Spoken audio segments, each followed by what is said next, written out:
about Caruso too.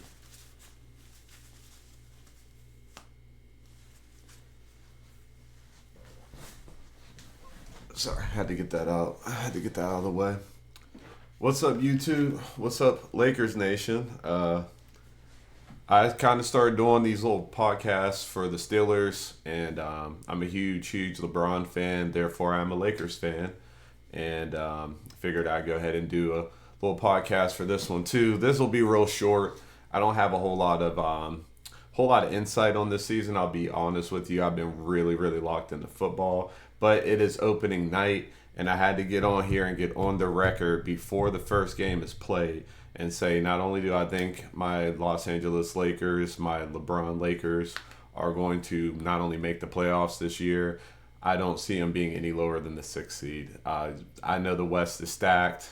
I don't have all the teams up here in front of me. We'll do that a little bit later on down the line, but I know a lot of the things I heard before football season started, listening to the Lakers Nation podcast with Trevor. I listened to that show quite a bit. Was they were saying, LeBron and AD may not be as healthy as last year because they both played like 65, 70 plus games last year, which is great. But I don't think we're going to have as many injuries throughout the rest of the team like we did last year. I don't think we're going to have so many lineup issues like we did last year. I don't think we're going to have so many, unproven guys like we did last year. Pretty much the entire team has returned. There's a big story about us not making any free agent signings, and it is what it is. Rory missed a good chunk of the season to start last year. Vanda missed the start of the season, came back for a little bit, missed the rest of the season. Christian Woods didn't get as many games in as what I know he would have liked. And Torian Prince was getting a lot of run. D'Lo got benched at one point. Austin Reeves got benched at one point. AD was out there scoring 45 points and 15 rebounds just to keep us afloat. LeBron was, dropping 30 and 13 just to keep us afloat for a stretch there.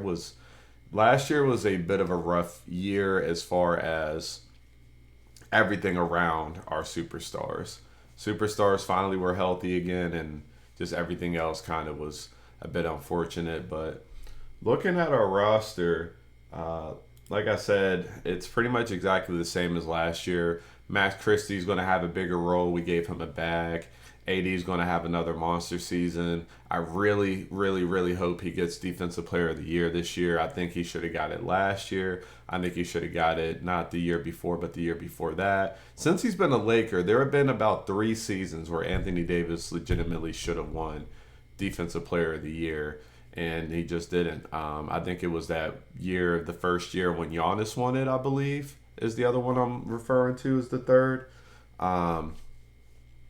But I expect AD to have another, first team All Pro, first team, all defense type of season. That's just who Anthony Davis is. It's hard to say he's underrated, but the value that he brings to your team, being able to guard 1 through 5, one of the best, if not the best, all around defender in the league, and the dude can give you 35 points, 40 points if he really wants to. So.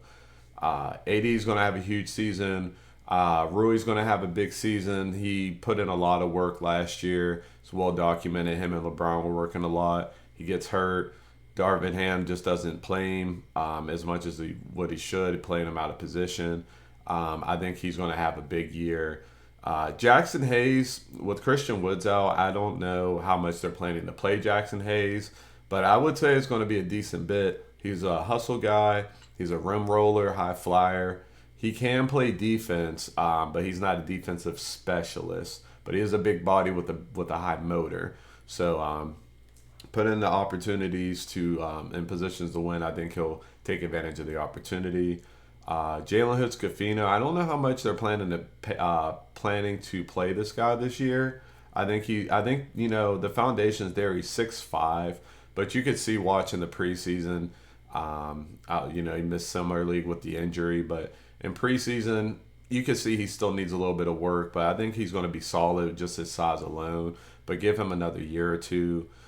Same with Bronny James. I think Bronny James is an underrated defender.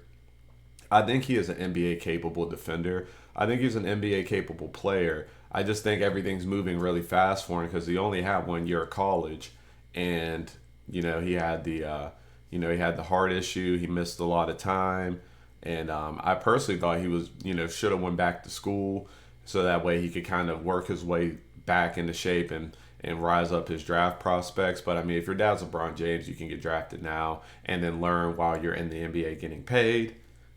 I mean, why not? I mean, it's not like he needs the money, but it's still kind of nice to say, like, this is my money. So, you know what I mean? So, Bronny James, we expect to see him in the opening night. It would be wrong not to give him a couple minutes. Him and LeBron are going to be the first father-son duo to ever play an NBA game together, which is crazy. So, I'm really looking forward to seeing that. LeBron James, the GOAT, my king, the chosen one, whatever you want to call him. Guy's the best ever. He's about to be 40 years old. I see him having another year averaging, what does he average? 27, 7, and 7 normally. He's probably going to do it again. I don't know what it seems like the last few years he's had something he's improved on, whether it was, his assist number. He led the league in assists 1 year. Then 1 year he decided that he was going to, or last year he decided that he was going to be a 40% three-point shooter. I don't know what he's got in the cards for this year, but I'm expecting it's going to be something. There's going to be something they're going to talk about all year.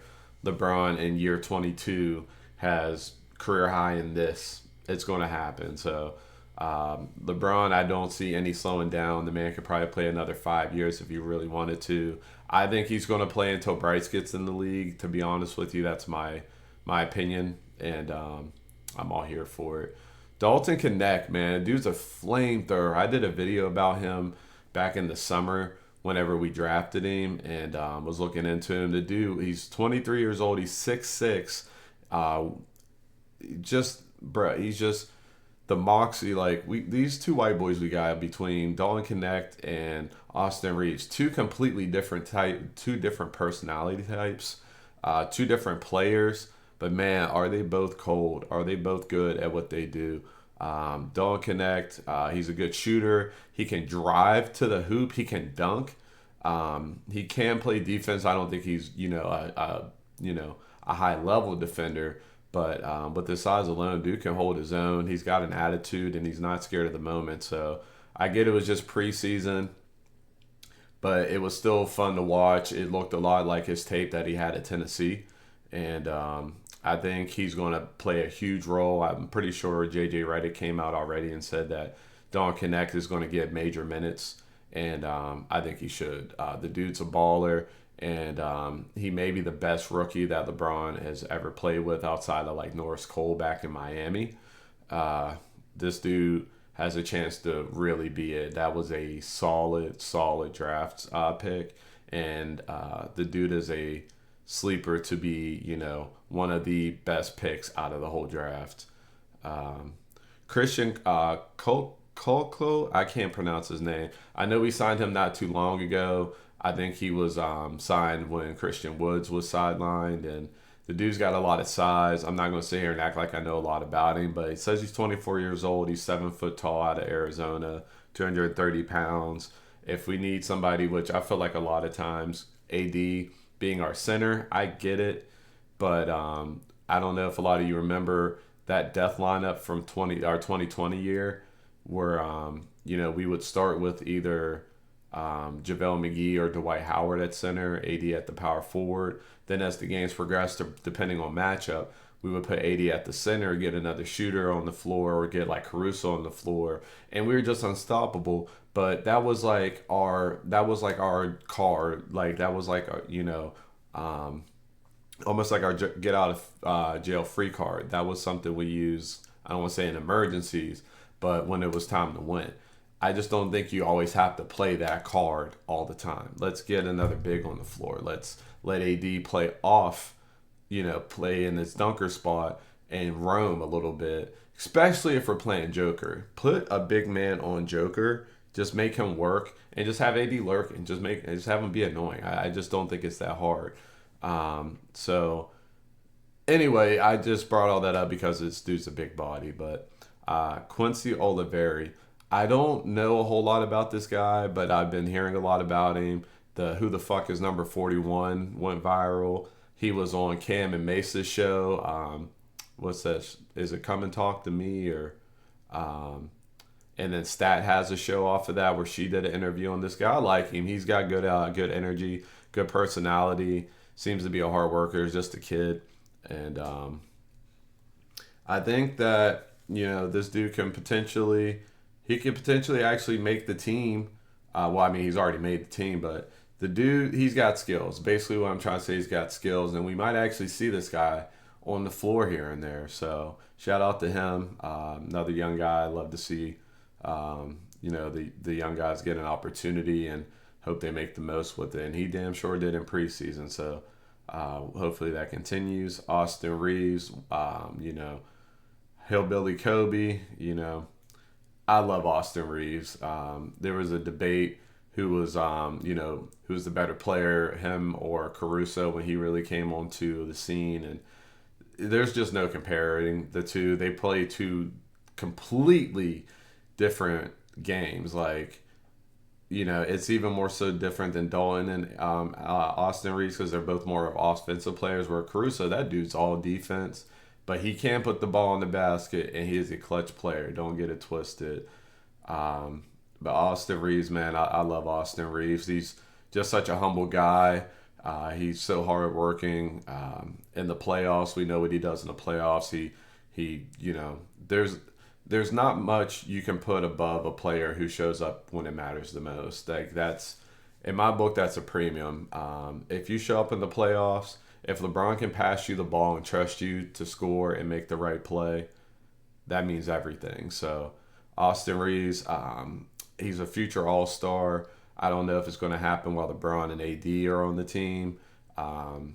Just because, have three All-Stars from one team, they usually have to be all NBA type players. But Austin Reeves has so much talent and he's got a lot of experience under his belt at this point.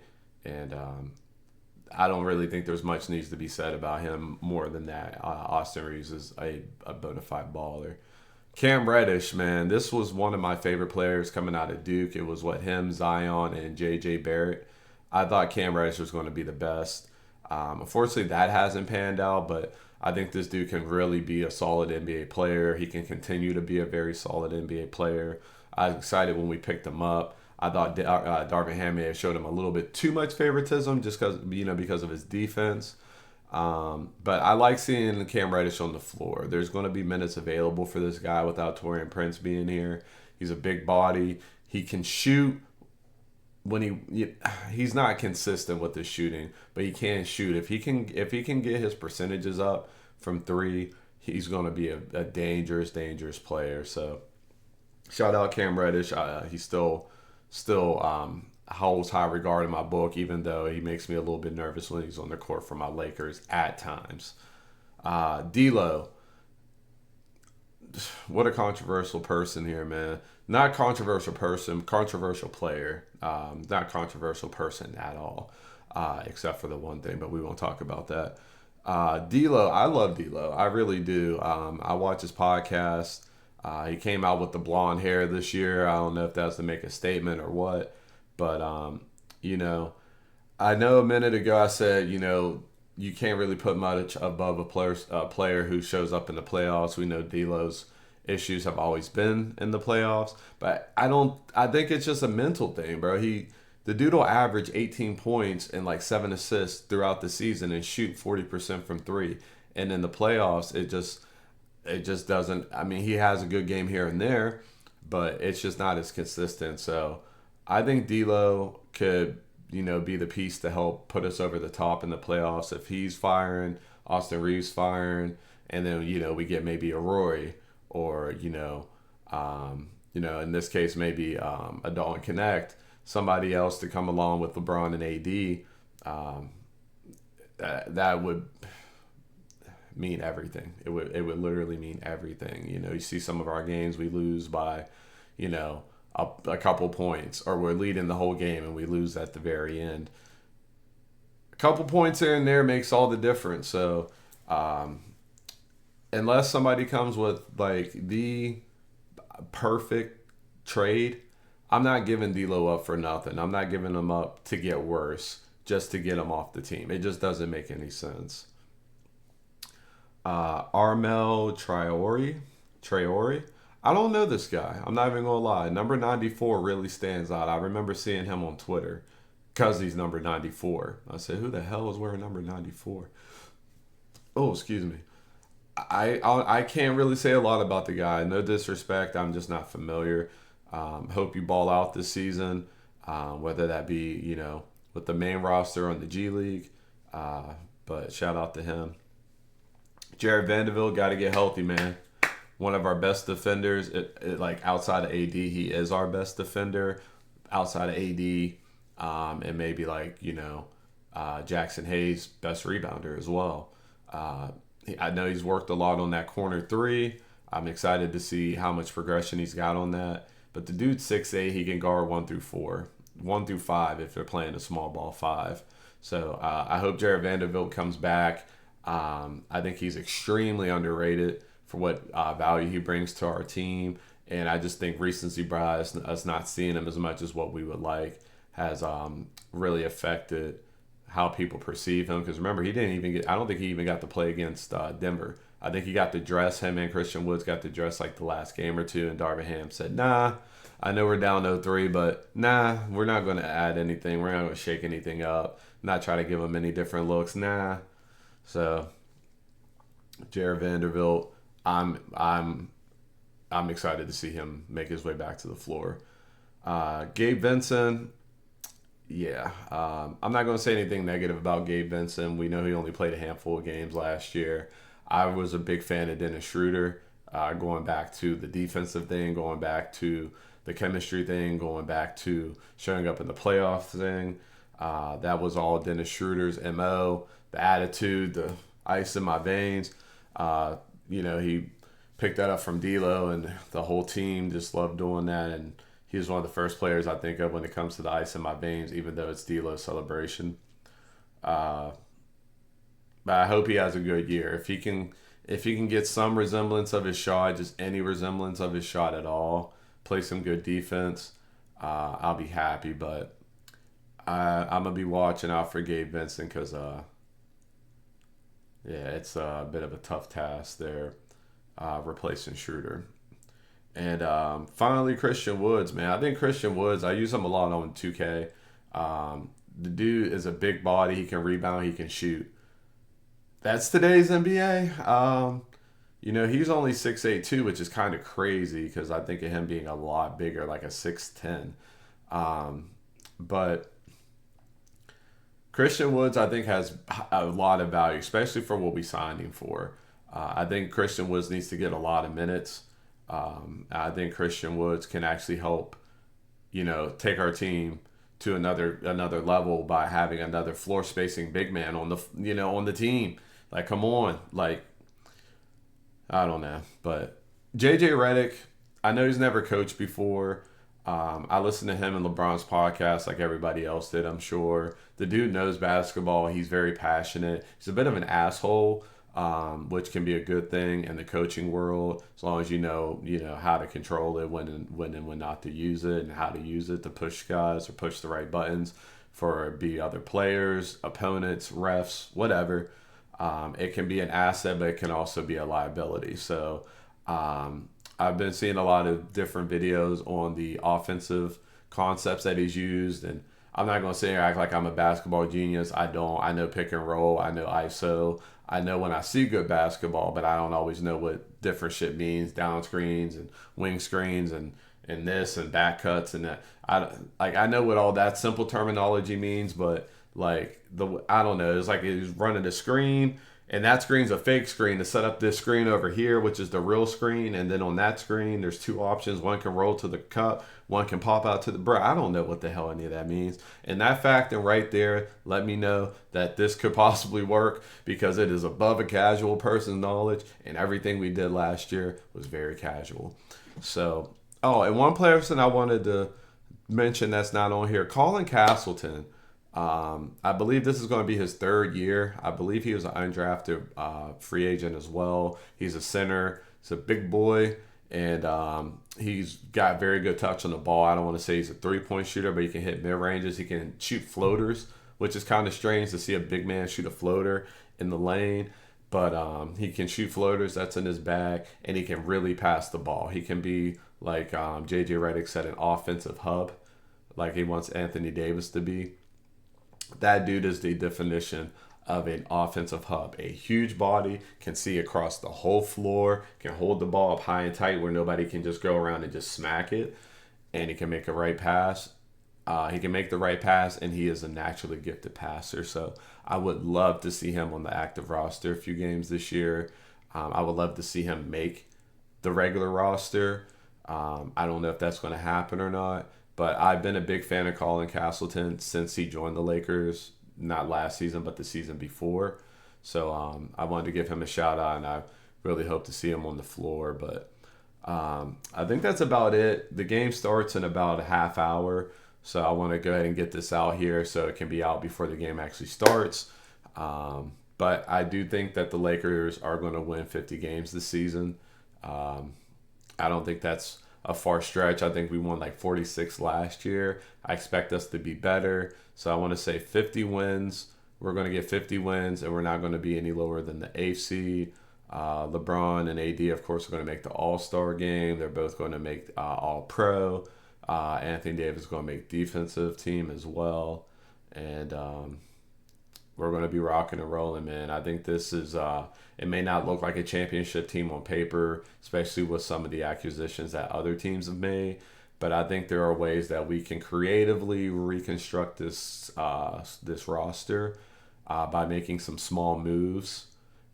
And we've already seen a very similar version of this roster go all the way to the Western Conference Finals, go toe to toe with the Joker. Unfortunately, we didn't win, and then we just happened to catch him early last season.